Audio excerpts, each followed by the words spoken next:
અરે બેટા, હા આય ને તું પણ મારી જોડે પ્રેક્ટિસ કર ને. મજા આવશે બકા. અરે કશું નથી, સિમ્પલ છે. જો શ્વાસ અંદર લીધો,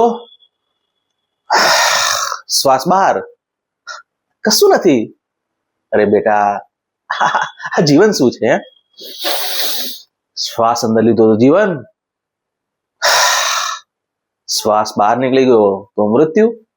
હા, પેલી ઓશોની બુકમાં લખેલું છે ને, હા, બ્રીથિંગ ટેકનિક, શ્વાસ લેવાની પદ્ધતિ. બસ સિમ્પલ છે. અને તું કર ને, તને પણ મજા આવશે. શું મળે છે મને આનાથી? એમ અરે મને મને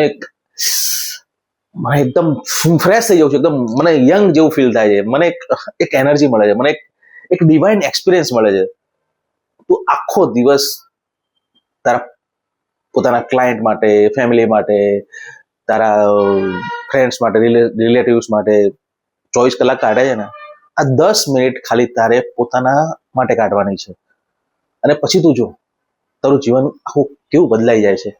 જો આ જે ફેફસાનો અમુક ભાગ હોય ને અંદરનો, ત્યાં સુધી શ્વાસ ના પહોંચતો હોય, અને બ્રીથિંગ ટેકનિકથી તારો અંદર સુધી શ્વાસ પહોંચશે.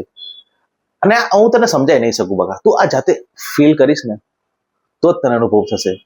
ખાલી 10 મિનિટ માં એકવાર ટ્રાય કરજો, તને આની આદત લાગી જશે. સાચું કહું છું. બસ આય ને, જસ્ટ થોડી વાર એક વાર છે ને, કર ને.